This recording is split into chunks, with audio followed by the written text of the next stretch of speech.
Well, welcome to Christian Answers today. This is Pastor Jeff Short, and we're continuing to discuss what is happening in our culture, in our nation today. We're still in this interim period between the elections and the actual swearing in of the president, the next president of the United States. We're still in this intermediary period where we actually don't know who will be the next president because there are still votes being counted 2 weeks later. There are still allegations of voter fraud. There's still uncertainty about the elections. But what I want to talk about today is what should a Christian response be to this? The reason I'm raising this is because there are a lot of evangelicals, leading evangelicals, mainstream evangelical, Bible-believing Christians, the leadership, it seems like, in some of the bigger institutions like the bigger evangelical colleges and universities, the bigger mega churches, the bigger publishing companies, the more influential evangelical voices, many of them are now saying that as Christians, we need to simply accept what the mainstream media is telling us, accept especially what AP, Associated Press, has told us about declaring or calling the election for the Democrat Joe Biden. And you're getting this from all kinds of different voices in evangelicalism. They're trying to say, well, we need to just recognize and come to the conclusion that Donald Trump, the candidate that most evangelicals voted for, 80+% evangelicals voted for him because of his strong pro-life views, his strong religious freedom views, his strong embracing of many of our social conservative values.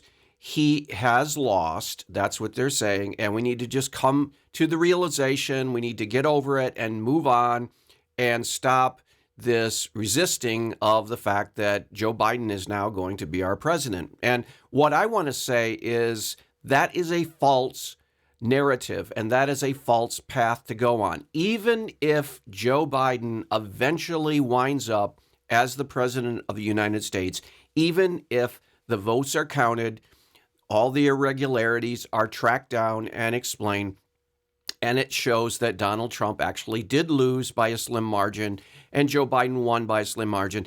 Even if that actually is the conclusion of all of this mess, we still need to know with a certainty, and we need to know with a clarity who won the election. We can't simply just let these allegations of fraud and voter suppression and stolen elections just go and just accept it as that's just something that happens in the world. And as Christians, we need to realize that our hope is in God and not in the world and not in our nation and not in the process. Well, yeah, our hope is in God.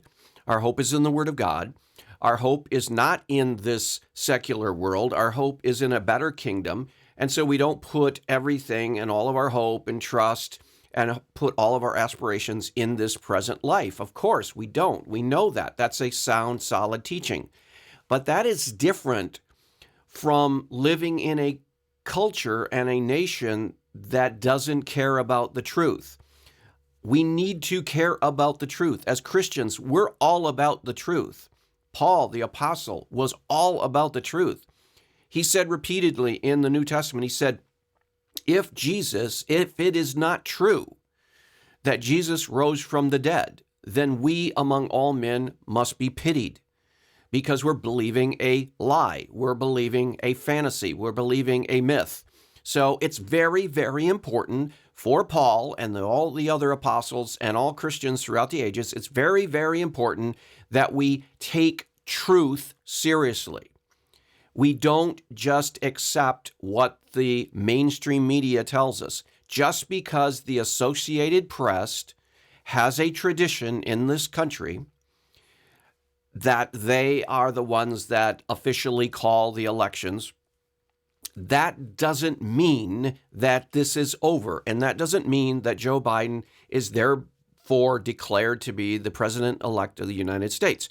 The Associated Press is not a legal entity in the sense that it can determine these things. There is a process, there is a constitutional system in place in our country, and it doesn't have anything to do with the Associated Press. It doesn't have anything nothing to do with a tradition of some news gathering organization to make a decision for us, and then we abide by that.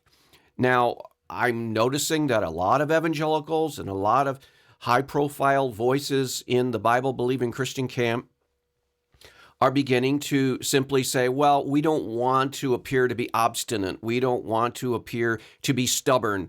We don't want to be sore losers. So in order to preserve our reputation as winsome and as good-spirited and good sports, when we lose, we need to just recognize that and move on and not make a big deal about it.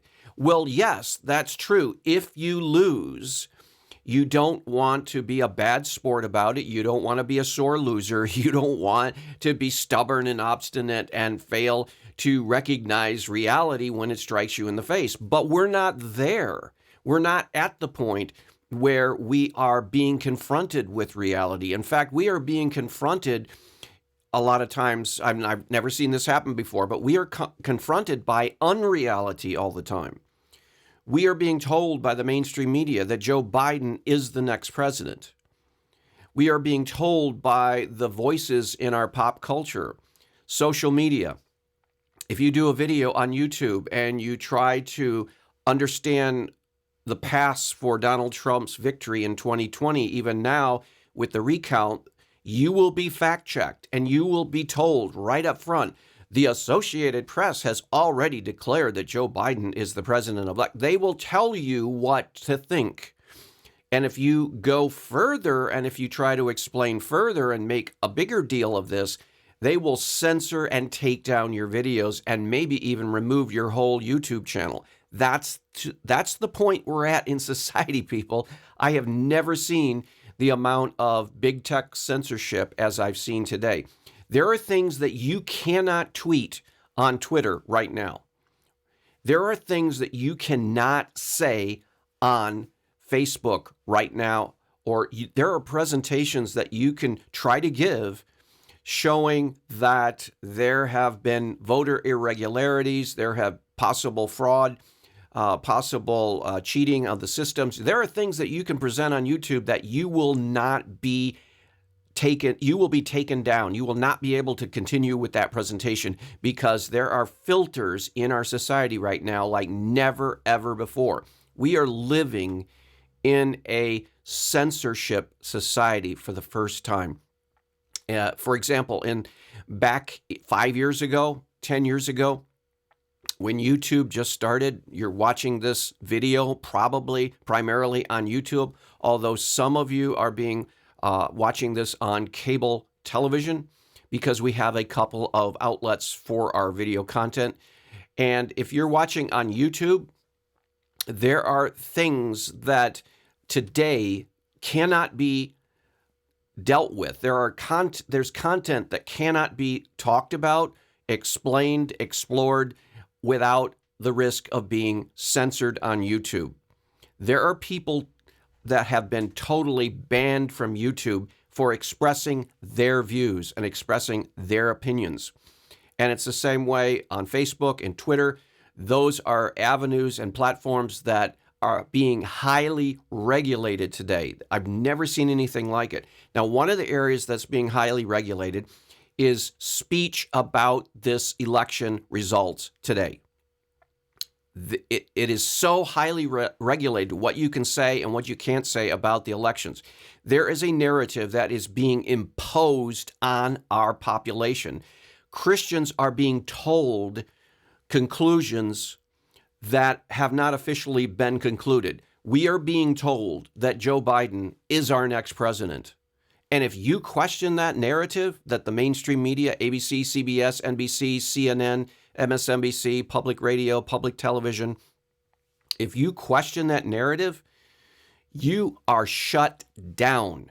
Even Fox News, which was a conservative platform for many, many years, they are now censoring out any narrative that does not fit the mainstream media's narrative. They are actually censoring, shutting down people who are giving you a different perspective and want to pursue the truth. Now, as a Christian, as a pastor, Truth is very, very important to all Christians. I'll just say that flat out. In fact, it's probably the most important thing we have on this earth before we get to heaven, the truth of God, the truth of the Word of God.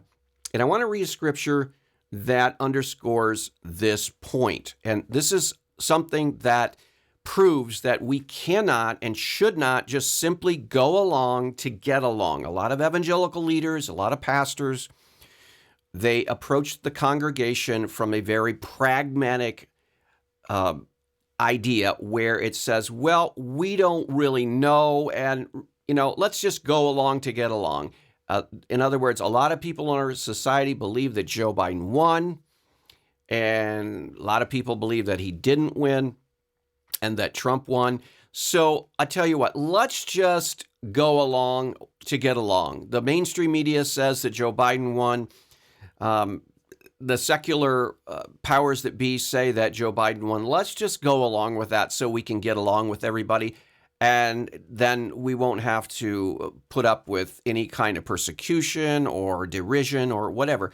Let's just go along and be peaceful about it, because what the other side is asking us to do is just simply capitulate. Don't even investigate into allegations of voter fraud. Don't even look into the possibility of software, computer programming that might have been corrupted.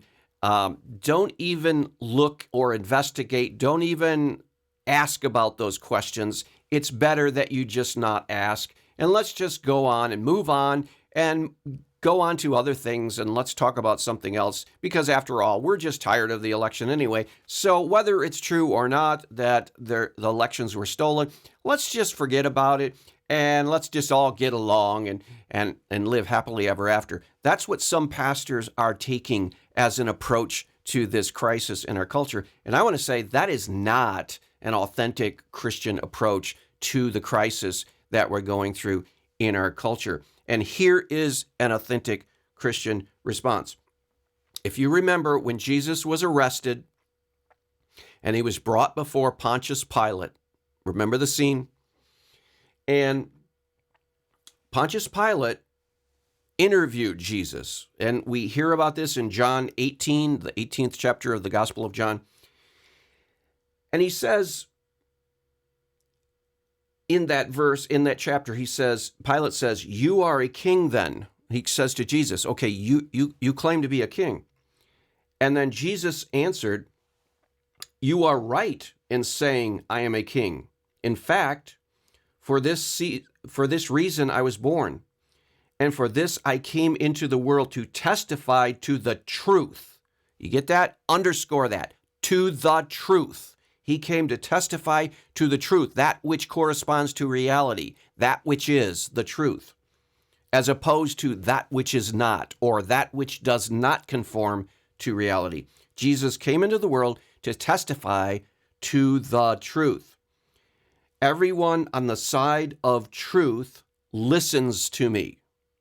And then Pilate's famous words, "What is truth?" And he just left it at that. What is truth? That's what Pilate said. Now, why did Pilate say, what is truth? You have to understand who Pilate was. Pilate was a Roman politician. Pilate was probably somewhat of a secular man. He was used to the internal workings of Roman politics.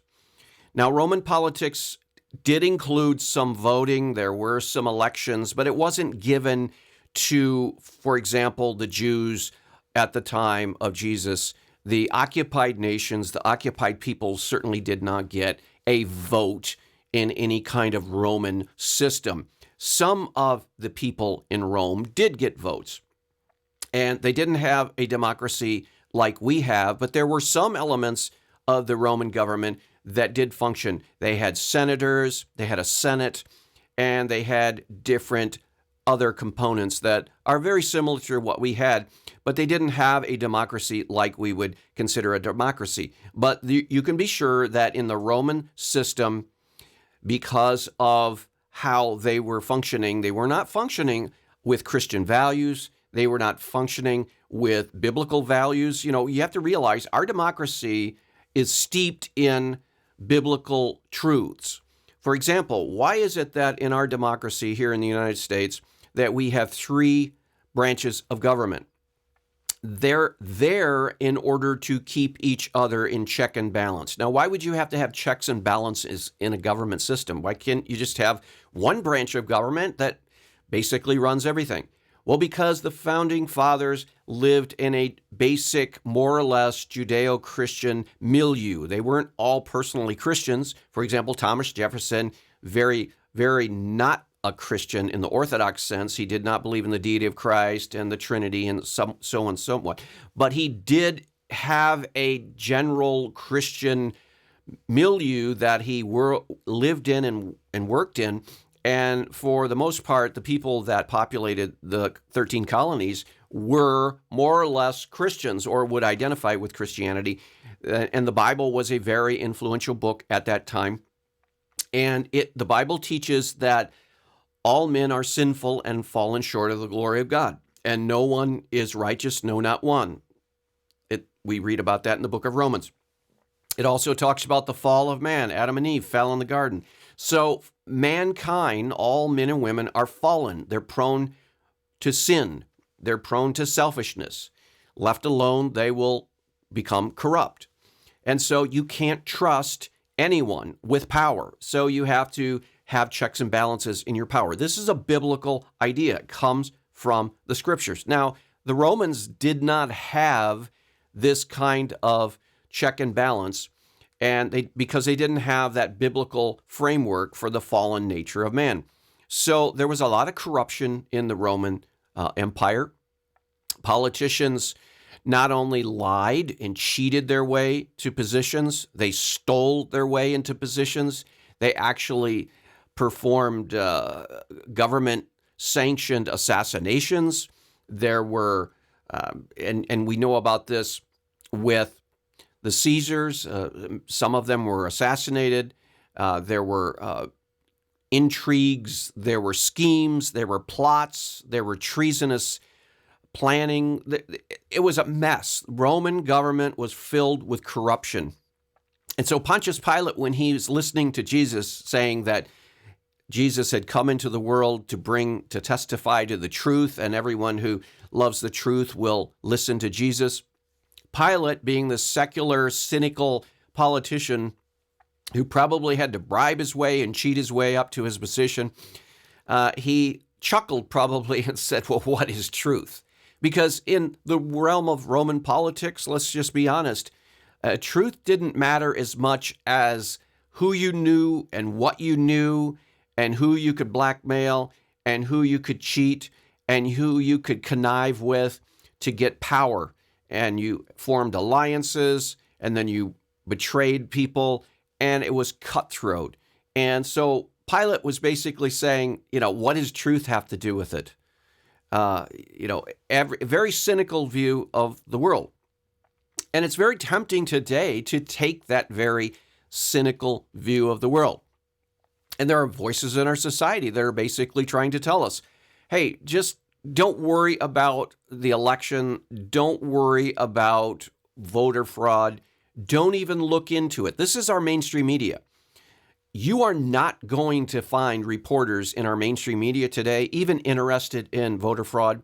They're not interested in finding out whether the balloting machines have been invaded by hackers or whether there were secret ways to change votes. They don't want to look into that. They don't want to know anything about that. Why? Because their guy won. Joe Biden, the Democrats, won the election according to them. Their guy had the most votes, and it really does not benefit them to even inquire as to what the truth is. They're very much like Pilate. What is truth? Truth doesn't matter. All that matters to the mainstream media and to these big tech companies is that Trump is out. Orange man bad. They've hated Donald Trump for 4 years. And so anything that they can do to help get him out of office is what they want to do. And so what's happening is the newspapers and the television and the radio news gathering networks, the mainstream, they don't care anything about election fraud. They don't care anything about investigating any allegations of election fraud or cheating or corruption. They don't even have an interest in it. Why? Because there's nothing that they consider good in looking into that. It doesn't matter to them whether there was fraud. It doesn't matter that the Democrat operatives have stolen the election, if that's what happened. It doesn't really matter to them. All they know about is raw power. And right now, they have a narrative. They have a storyline. They have a party line, and that is Biden won, Trump is out in January, and a new political power will be in possession of Washington, and that's all they care about. Now, as Christians, we need to be the opposite of that. We need to be standing for truth, like Jesus Christ himself said. He said, I came into this world to bear testimony of truth. Truth matters to us. And so when you hear Christian voices, evangelical voices telling people, oh, it's over, the election's over, Joe Biden won, Trump's just a sore loser, this stuff about fraud and voter irregularities and stealing the election and voting machine malfunctions and all this, don't even worry about that. Let's just get past that and get on with our normal lives. That is not a Christian response, because Christians care about the truth. And I want to know the truth, and you should know you want to know the truth. We want to get to the bottom of it. If Donald Trump lost the election fair and square, if Joe Biden won the election fair and square, so be it. Great. Joe Biden will be the next president. We can all go home and go about our lives and do the best we can. We will be sad that we no longer have a pro-life voice as president. We will be sad we no have a clear voice for religious freedoms. We will be sad that the Joe Biden will be pushing for all of these radical leftist, gender-related LGBTQ causes. We'll be sad that our nation has then found a new leader that is radically departing from the biblical worldview. Yeah, we'll be sad, but we'll accept it, because that is what our system produced. The voters had their say, and within our democratic system, they voted for Joe Biden, if that's the case. And if the legal votes were cast for Joe Biden, then fine. No problem, no objection. We accept it. We're not going to be bad losers. We don't want to be sore losers. We don't want to be obstinate. We don't want to be stubborn. We will accept the results of a fair election. But that's the important thing. It's got to be a fair election. And if there is voter fraud, if there are people tampering with the ballot counting machines through the software and through the internet, if there is voter corruption at the counting centers where observers were not allowed to go in to double check, to hold these counters accountable, if these voter poll workers were hired by Democratic operatives to do cheating and rigging of elections, we need to get to the bottom of this. So as of right now, we aren't to the bottom of this. We are not finished with this, because according to some very, very respectable voices in our society that are beginning to now ask the question, hey, it looks like there has been some massive cheating on a large scale in this election. We need to get to the bottom of this. If there hasn't been, fine and good. Biden is president. If there has been, even if it causes social turmoil, even if Black Lives Matter and Antifa riot in the streets of every city in our country, we cannot be intimidated into believing lies. Rod Dreher just came out with a book called live not by lies. And what happened in the Soviet Union and some of the countries of the Soviet Union during the communist era was that people had to live and speak the lies of the Communist Party, because if you didn't speak and live the lies of the Communist Party, you would be either killed, jailed, shipped off to a concentration Siberian re-education camp. You could be starved, you could be beaten, you could be persecuted in so many different ways. So you had to go along with the communist system, the lying, corrupt communist system. So you had to say things that they wanted you to say, you had to act in ways that they wanted you to act, and you had to be a good Soviet communist citizen. And we are seeing that kind of suppression today, where people are starting to say, hey, look, the mainstream media has already called this election. The big tech companies like Twitter and Facebook and YouTube and all of these other outlets are starting to censor people who are saying the wrong thing. So it's just better to get along, go along to get along. And so just don't put up any fight, don't put up any resistance, just go along and be a nice little subservient citizen, and things will go better for you. But as Christians, we need to stand up and say, okay, we will go along with the truth, but we will not live by lies, and we will not repeat lies. And so we will not repeat the lie right now that Joe Biden is officially the president-elect of our nation, because he isn't.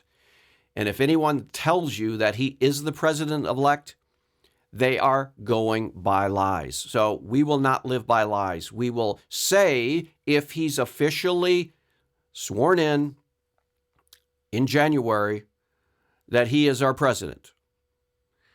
But before that date, there is a controversy brewing in our country, and that controversy is whether this election was a fraud or not. And I wouldn't put it past people on the Democrats' side of cheating this election. We know that the fallen nature of man, we know the corruption of man. There is plenty of motivation for the left to rig this election. And is it impossible to rig an election? No, there have been elections rigged in many different countries over the last 100 years. Is it possible to rig an election? Yes. Is it possible that there are people who would be willing to cheat to get Donald Trump out of office? Yes.